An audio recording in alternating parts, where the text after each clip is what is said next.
A carta aos Romanos, que nós temos lido nos últimos dias, é considerada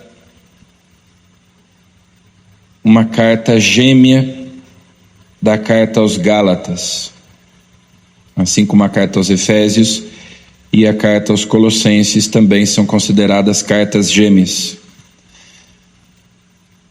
Quando houve entre os Gálatas um problema pontual, porque alguns cristãos judaizantes começaram a dizer para os Gálatas que eles não poderiam se salvar se não praticassem a lei de Moisés, se não fossem circuncidados, se não guardassem o sábado, se não se abstivessem de comer carne de porco e outros alimentos proibidos pela lei de Moisés e assim por diante. E São Paulo então lhes escreve a carta aos Gálatas para combater aquelas ideias que estavam sendo disseminadas, espalhadas e estavam causando grande confusão entre os Gálatas. É uma carta mais curta, mais pontual, escrita por São Paulo para tratar desse tema da justificação pela fé e não pelas obras da lei. Quando São Paulo escreve a carta aos Romanos, posteriormente, é uma carta mais longa, como nós já dissemos, é uma carta escrita para uma comunidade que São Paulo ainda não conhecia. São Paulo ainda não tinha estado em Roma. Geralmente São Paulo escreve cartas para as comunidades fundadas por ele, mas aqui ele desenvolve mais o tema da justificação pela fé, que resumidamente significa: ninguém é justo diante de Deus.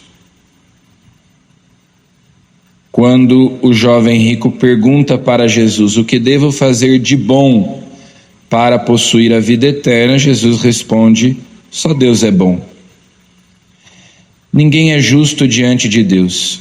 Sem a graça de Deus, ninguém é forte, ninguém é santo. Por isso São Paulo diz, agora, sem depender do regime da lei, porque a lei nos manda fazer o bem e evitar o mal. Por isso é que São Paulo diz que a lei fez abundar o pecado, porque ela nos diz como nós devemos agir, o que é bom, o que é mal aos olhos de Deus. Mas a lei não comunica a graça e, portanto, nos deixa impotentes diante do mal. Agora, sem depender do regime da lei, a justiça de Deus se manifestou. Justiça de Deus essa que se realiza mediante a fé em Jesus Cristo para todos os que têm fé.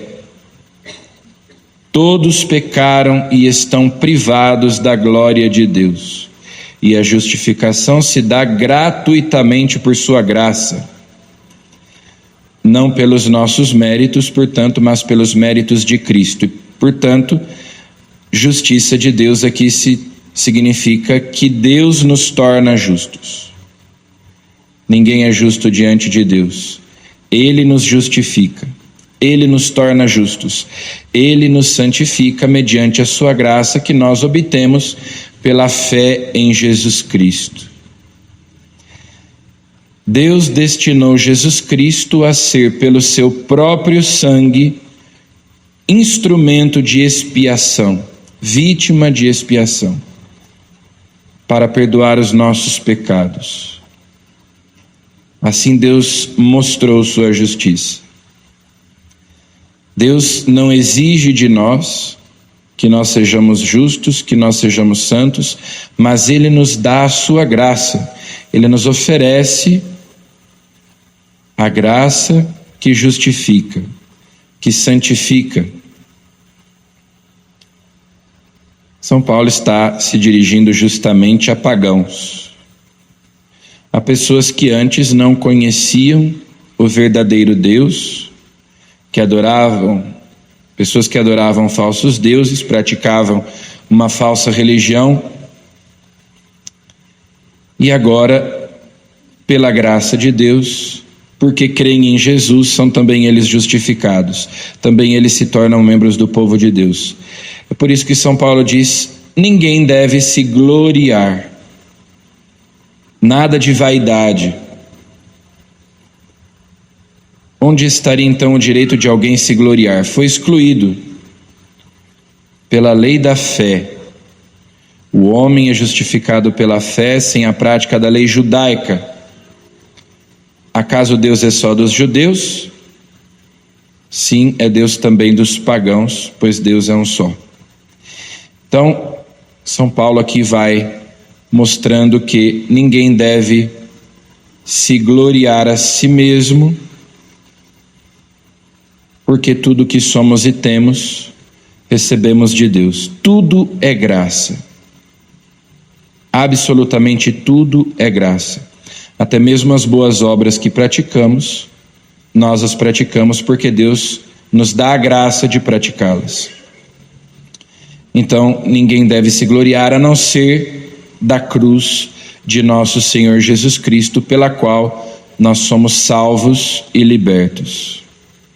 É pelos méritos dele, pela bondade de Deus, que nós somos justificados, santificados, que os nossos pecados são perdoados e que nós podemos praticar boas obras, obras de justiça.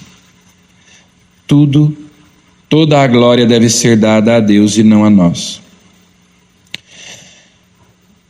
Ontem nós celebramos a festa de São Lucas, então nós interrompemos a leitura do Evangelho que nós vínhamos fazendo, mas já ontem Jesus pronunciava os seus ais contra os fariseus, os mestres da lei.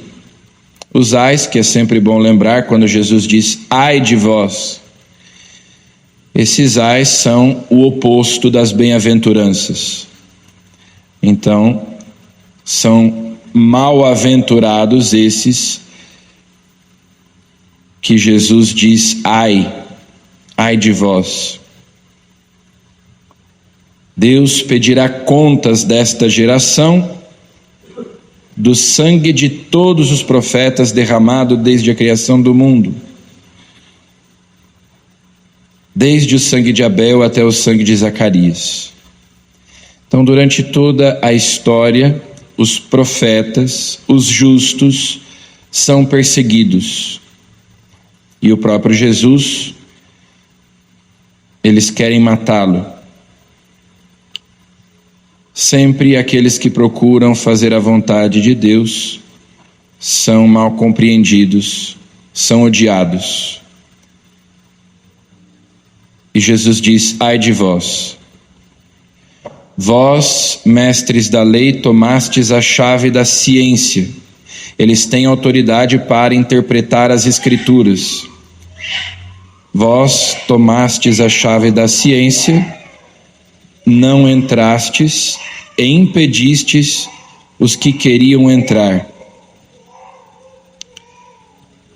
Eles conhecem as Escrituras, eles conhecem as profecias, no entanto, não creem em Jesus e impedem as outras pessoas de acreditarem. Por isso Jesus diz para eles: ai de vós. Vocês não creem e querem impedir as pessoas de crerem também. Os pais de vocês mataram os profetas e agora vocês querem matar o Filho de Deus. Nós também temos acesso à palavra de Deus. Nós temos o conhecimento das Escrituras. A palavra de Deus é proclamada para nós. E ai de nós se nós, tendo a chave da ciência, o conhecimento de Deus, não entramos no reino de Deus e ainda acabamos impedindo as outras pessoas de entrarem. São Paulo diz: eu me esforço para que depois de ter pregado a outros, eu mesmo não venha a ser reprovado. Então peçamos a Jesus que Ele, que nos justifica, que nos torna justos diante de Deus, pelo seu sangue derramado na cruz por nós, Ele que expia os nossos pecados,